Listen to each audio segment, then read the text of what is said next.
11 দলের পক্ষ থেকে আমরা এই নির্বাচন নিয়ে আমাদের অবস্থান অলরেডি ব্যক্ত করেছেন 11 দলের অন্যতম দল প্রধান দল জামাত ইসলামী সংগ্রামী আমির ডক্টর শফিকুর রহমান।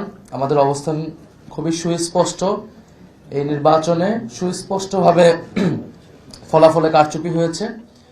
ভোট সুষ্ঠু একটা পর্যায় পর্যন্ত সুষ্ঠুভাবে হয়েছিল, আমরা সেটাকে স্বাগত জানিয়েছিলাম।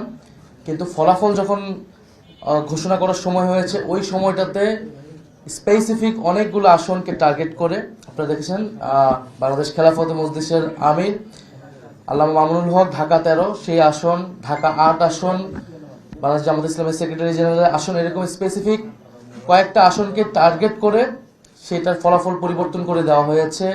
কেন্দ্রগুলোকে দখল করে সেই কেন্দ্রে জোর করে প্রশাসনকে ব্যবহার করে সেই ফলাফল পরিবর্তন করা হয়েছে। এখন যেই প্ল্যানের কথা আমরা শুনেছি, আমরা সেই প্ল্যানের একটা বাস্তবায়ন বা সেই প্ল্যানের একটা স্বরূপ কিন্তু এই নির্বাচনে আমরা দেখতে পাচ্ছি। এবং এই ধরনের ফলাফল কারচুপি করে যারা পুরনো আমলে আওয়ামী লীগ যেইভাবে নির্বাচন করেছে সেই ধরনের প্রচেষ্টা আমরা যাদের ভিতর দেখতে পাচ্ছি, তারা কিভাবে রাষ্ট্র পরিচালনা করবে, কিরকম দেশ পরিচালনা করবে, সেটা নিয়ে জনগণের মধ্যে প্রশ্ন এসেছে। এবং নির্বাচনের পরদিনই যারা তাদের প্রতিদ্বন্দ্বীদের উপরে হামলা, সারা দেশে নির্বিচারে বাড়িঘরে হামলা, আগুন লাগানো, হুমকি এবং এলাকা ছাড়া করতেছে, তাদের কাছে এই দেশের জনগণ, এই দেশের মানুষ কিভাবে নিরাপদ থাকবে সেটা নিয়ে প্রশ্ন এসেছে। এবং সেটার জন্য আমরা 11 দল কিন্তু ঐক্যবদ্ধ হয়েছি।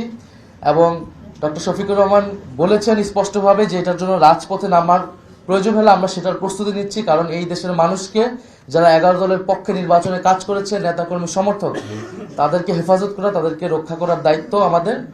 আরেকটি কথা আমি বলতে চাই, আমরা জনগণকে অভিবাদন জানাই যে জনগণ এত প্রতিকূলতার মধ্যেও 11 দলের পক্ষে ভোট দিয়েছেন, 11 দলের পক্ষে বিজয়ী হয়েছেন।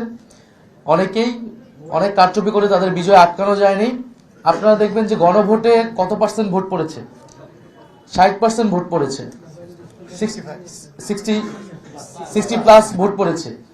এই নির্বাচনে কিন্তু সুস্পষ্ট দুইটা পক্ষ ছিল, একটা সংস্কারের পক্ষ, পরিবর্তনের পক্ষ, যারা সংস্কার চায়, গণতন্ত্র চায়, চাঁদাবাজি বন্ধ করতে চায়, দুর্নীতি লুটপাটের বন্ধ করতে চায়, বিচার এবং সংস্কার চায়, আধিপত্য তো বিরোধিতা চায়। আরেকটি পক্ষ যারা পুরনো বন্দোবস্ত, পুরনো রাজনীতিকে প্রতিনিধিত্ব করেছে, যারা 72-এর সংবিধানকে চেয়েছে, যারা পুরনো যত ধরনের রাজনীতি আছে, যারা ঋণ খেলাপিদেরকে প্রশ্রয় দিয়েছে, যারা লুটপাট দুর্নীতি, সেই একই রাজনীতি করতে চায়।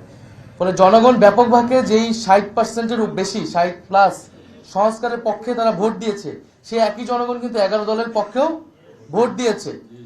কিন্তু শেষ মুহূর্তে এই 10%-এর মতো ভোট কিন্তু কারচুপি করা হয়েছে, ফলাফলে কারচুপি করা হয়েছে।